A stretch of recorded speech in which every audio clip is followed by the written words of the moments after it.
Olá, seja muito bem-vindo, seja muito bem-vinda ao Espaço Capitão aqui do canal Roda de Proa. Antes de iniciar essa 20ª aula, gostaria de parabenizar a todos os aprovados desse segundo exame de capitão amador do ano de 2022. Meus sinceros parabéns a todos. E nessa aula vou trazer exatamente duas questões dessa prova que geraram muita polêmica, duas questões de navegação astronômica, as questões número 4 e número 5. Além da questão número 23, que provavelmente deverá ser anulada. Por que eu digo deverá? Porque o gabarito final ainda não saiu até a data que eu estou gravando essa aula e depois, com o resultado final, eu vou deixar aqui registrado na descrição desse vídeo. Meu nome é Sérgio Cosentini, sou instrutor náutico habilitado como capitão amador e você está no canal Roda de Proa, um canal de conteúdo exclusivamente náutico. Então, sem mais delongas, vamos ver qual é a polêmica gerada por essas duas questões. Diz o seguinte a quarta questão: considerando os dados do enunciado da situação, indique a altura verdadeira do Sol, empregando os dados do Almanaque Náutico Brasileiro. Trazendo os dados fornecidos, nós temos o período do ano, que é maio, temos a altura instrumental, o erro instrumental, a elevação do olho do observador e o limbo observado do Sol, que foi o limbo superior. Então agora nós podemos começar a resolver o exercício. Então nós iniciamos pela altura observada, que é a altura instrumental corrigida do erro instrumental, que é de mais 2 minutos e 8 décimos. E aqui nós temos que a altura observada é igual a 37 graus, 10 minutos e 3 décimos. Agora podemos determinar a altura aparente. Então nós vamos pegar a altura observada e vamos corrigir a depressão aparente em função da elevação do olho do observador. E aqui está toda a polêmica dessa questão.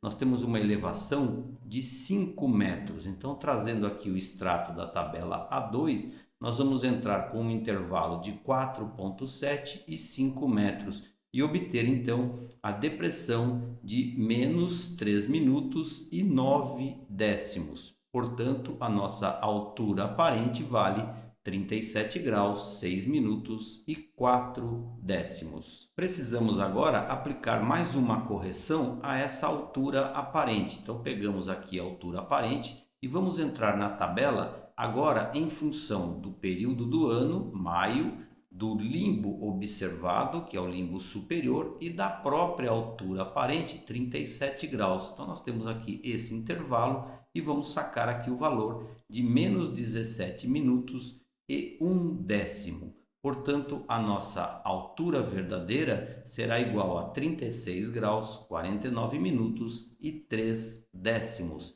Alternativa correta, letra E.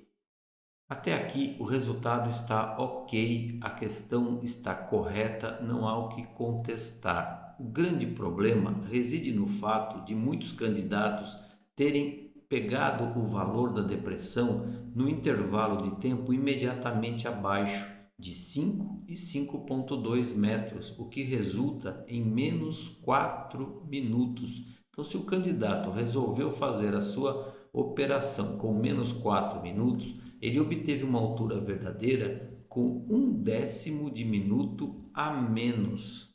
E aqui já fica a dica para futuros exames. Busque sempre o resultado menor. Eu, inclusive, falo sobre isso no curso Navast, no módulo 5, sobre alturas. Então, sempre procure o valor menor quando você tem um intervalo aqui que pode causar uma duplicidade.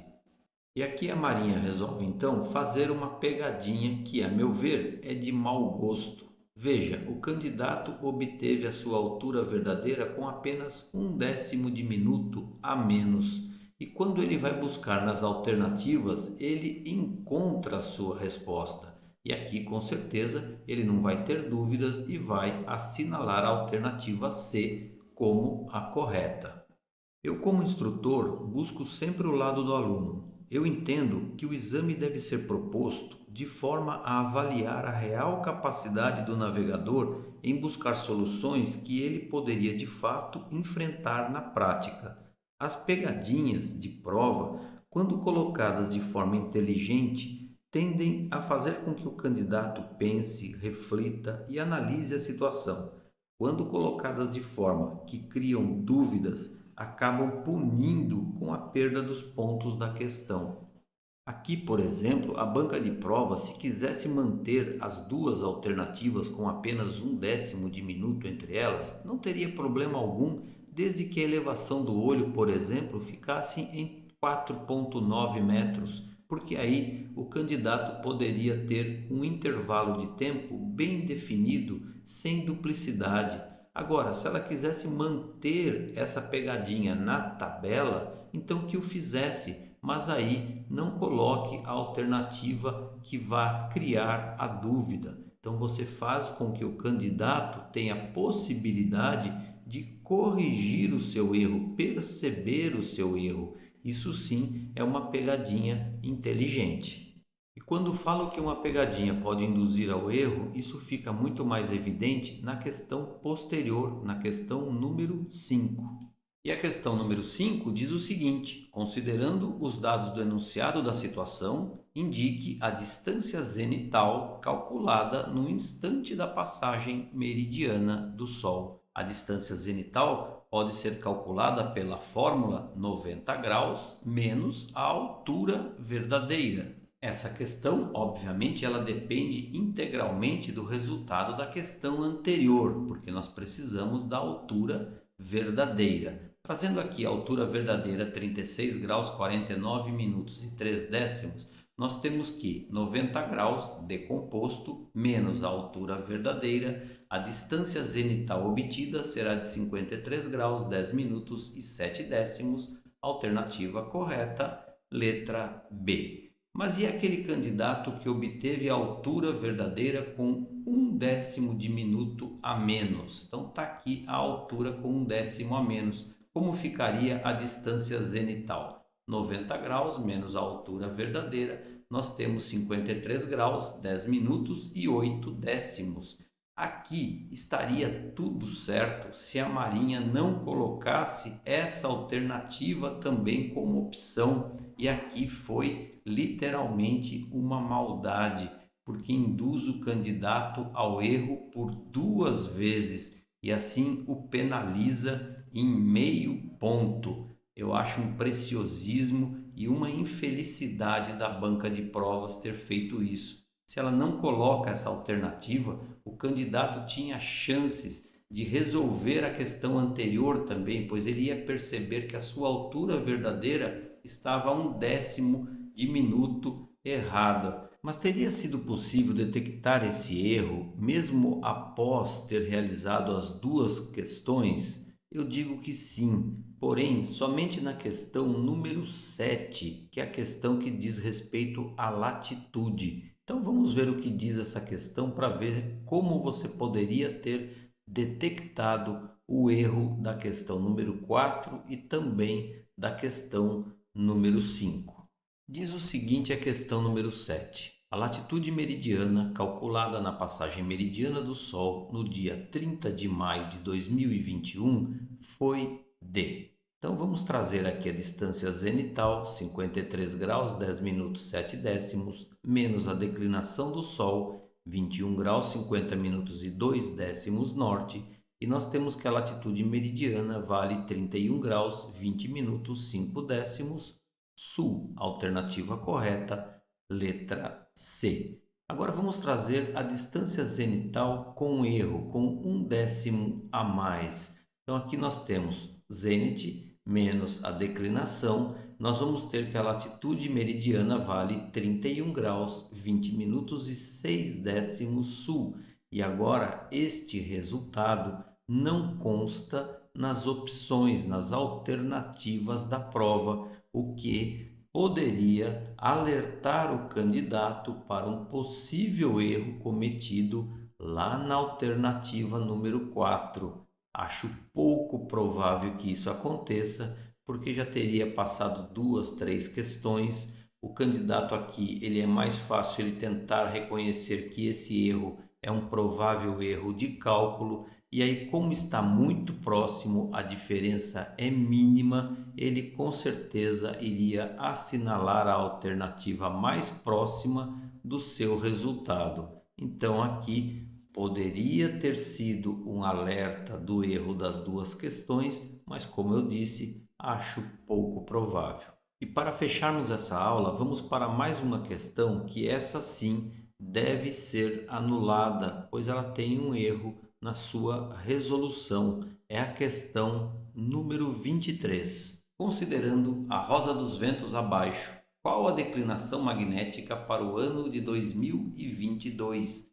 Uma questão típica das nossas aulas de mestre amador, que eu vou deixar o card aqui como atualizar a declinação magnética. Vamos lá, vamos dar um zoom aqui no centro dessa rosa para extrair os valores. Nós temos o ano de 1990, declinação magnética 2 graus 7 minutos a oeste, uma variação anual de 6 minutos a leste. Então a primeira coisa é calcularmos quanto tempo passou, 2022 menos 1990, 32 anos. Então em 32 anos, quanto terá variado essa declinação magnética?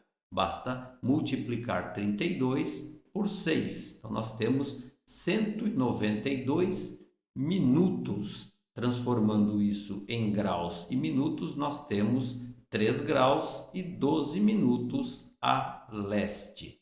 Muito bem, então já temos a variação total para esses 32 anos. Agora, basta subtrair. Por que nós vamos subtrair? Porque nós temos uma declinação oeste e uma variação para leste. Então eu pego o maior, subtraio o menor, encontramos 1 grau, 5 minutos, conservo o sentido do maior, a leste. E agora a surpresa, não existe esta opção. Então aqui uma questão que tem que ser anulada. Qual foi o erro da Marinha? O erro da Marinha foi exatamente no cálculo dos anos, 32 anos. Ela considerou 22 anos. Então, agora, se eu multiplicar pela variação anual, 132 minutos obtidos, nós vamos transformar em 2 graus, 12 minutos a leste. E agora sim, 2 graus, 12 minutos leste menos 2 graus e 7 minutos oeste, eu tenho 0 graus, 5 minutos a leste. A alternativa correta deveria ser a alternativa A. Então aqui uma questão que vai ter que ser revisada e provavelmente anulada pela banca de provas da Marinha. Apesar de eu não concordar com esse tipo de pegadinha, estamos sempre aprendendo. E essa prova nos mostrou que, além da atenção especial que a navegação astronômica requer, seja nos cálculos com graus, minutos, décimos de minutos, seja na retirada de um valor das tabelas, nós precisamos ter especial atenção também nas respostas, nas alternativas que podem, como a gente viu, ter décimos de minutos de diferença entre elas. Então, daqui para frente, atenção redobrada em navegação astronômica. Desejo a você bons estudos, um grande abraço e nos vemos na próxima aula. Até lá!